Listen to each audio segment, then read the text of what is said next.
Thank you, Madam Speaker.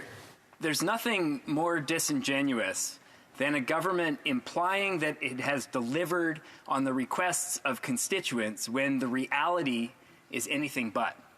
Prior to the summer break, I rose on behalf of tens of thousands, if not hundreds of thousands, of small businesses across this country and called on the government to extend the repayment deadline for the CEBA loans. These are the Canada Emergency Business Account loans that these businesses took out during the pandemic to help during an extraordinarily difficult time.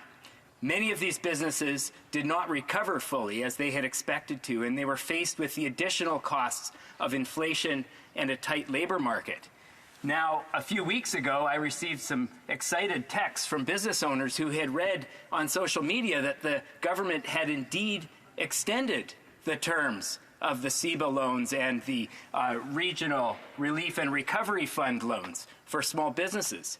Of course, a few minutes later, when they had had a chance to read the fine print, they realized with disappointment that what the government had done was something very incremental and not at all what had been asked for by the Canadian Federation of Independent Business and thousands of small businesses, including businesses in Northwest BC, the area I'm proud to represent. Madam Speaker, the most attractive part of these loans for small businesses that were struggling was the fact that the government had offered a significant loan forgiveness program. So if small businesses took out $60,000, the maximum amount allowed under these loan programs, they were able to keep up to $20,000. That's money that these small businesses could invest in improvements to their business to make them safer, to make them more efficient, and to keep their doors open during some of the toughest economic times this country has seen. And so we saw huge uptake of this program. And businesses were asking the government to do something that is very reasonable, which is to extend the repayment terms for that program by 1 year. They would still pay back the portion of the loan that they originally were required to, but because of the unique conditions of rising inflation and the tight labor market, they wanted some more time. And I think that's something that was very reasonable to expect. And so it was disappointing to see that the government, while they did extend by 1 year the deadline for avoiding a 5% interest charge, when it came to the loan forgiveness portion, the most significant aspect of these small business loans, the government gave them, wait for this, Madam Speaker, because it's quite surprising. They extended the deadline by 3 weeks. I'm serious, 3 weeks. So businesses still have to pay back the money before January of the coming year, or they're going to lose up to $20,000 in loan forgiveness. This is incredible, Madam Speaker. This is not, what they did was not at all what small businesses had asked for, and yet they're trying to take credit for helping small businesses. And so my question, what I'm looking for from the Parliamentary Secretary this evening, first of all, an opportunity to express the disappointment of these thousands of businesses, and secondly, to ask for a clear and succinct explanation. Not smoke and mirrors, not distraction, talking about other programs, an explanation for those businesses why his government refused to extend the loan forgiveness portion of the CEBA and RRRF loans. Thank you, Madam Speaker. The Honourable Parliamentary Secretary to the Minister of Small Business and Parliamentary Secretary to the Minister responsible for the Federal Economic Development Agency for Southern Ontario. It's a mouthful, Madam Speaker. Thank you. Since the beginning of the COVID-19 pandemic, our government has been there to provide unprecedented support to Canada's small businesses across the country. And that is why at the onset of the pandemic, we launched the Canada Emergency Business Account Program. This is in addition to the critical and much-needed supports like the Canada Emergency Rent Subsidy that helped more than 200,000 businesses pay their rent, and the Canadian Emergency Wage Subsidy that kept nearly 500,000 Canadians employed. CEBA provided $49 million in support to nearly 900,000 businesses. Let me say that again, Madam Speaker, that the CEBA loan was supporting over 900,000 small businesses in neighborhoods across the country, kept their lights on, and helped workers remain employed. CEBA offered interest-free, partially forgivable loans up to $60,000 to eligible small businesses. The program was designed to allow for a rapid deployment of credit to a wide range of recipients, because although the Conservatives may have forgotten about the pandemic, Canadians certainly remember how challenging those days were. Madam Speaker, early last year, to support hardworking business owners as they continue to recover from the pandemic, our government announced that the CEBA repayment deadline for partial forgiveness would be extended by 1 year.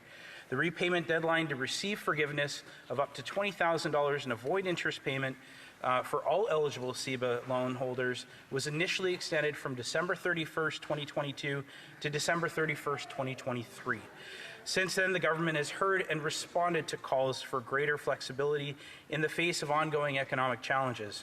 As the Parliamentary Secretary to the Minister of Small Business, I know very well how the COVID-19 pandemic has presented many unique challenges for Canadian businesses. And I know my colleagues have also been hearing about the difficulties that our small businesses face.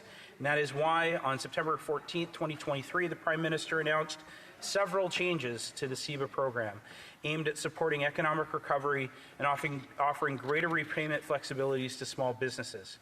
We have extended the deadline for partial forgiveness, allowing businesses additional time to repay or refinance their CEBA loans and take advantage of the partial forgiveness.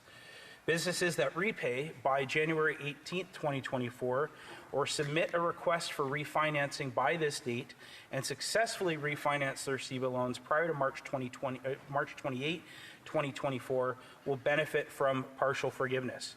Additionally, the deadline for CEBA loan holders that elect not to repay or refinance by the partial forgiveness deadline will have their term loans extended by 1 year from December 31st, 2025 to December 31st, 2026.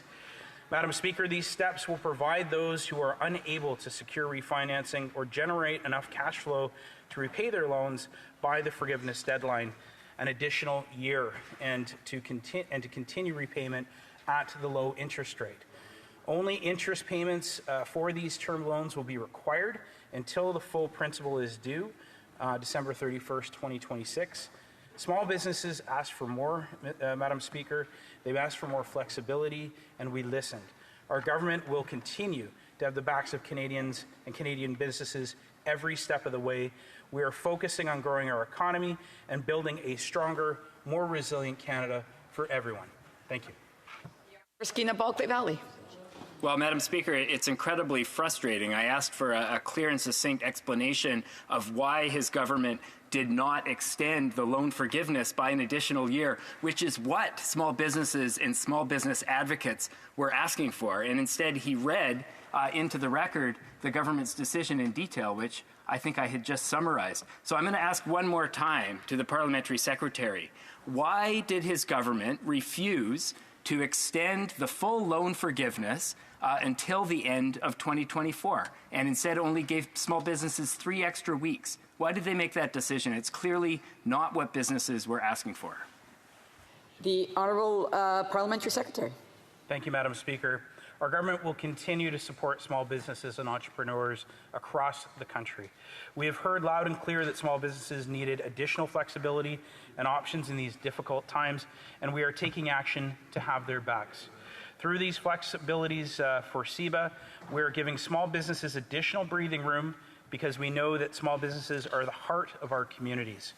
Our government is also supporting small businesses through cutting credit card transaction fees, cutting taxes for growing small businesses, and helping them digitize through the Canada Digital Adoption Program. Moreover, Madam Speaker, we are ensuring that all entrepreneurs have the opportunities that they deserve. That is why we launched the historic Women Entrepreneurship Strategy, Black Entrepreneurship Program, and the 2S LGBTQI+ Entrepreneurship Program, targeting supporters for Indigenous entrepreneurs. We are going to continue to support small businesses across this country, Madam Speaker. Thank you.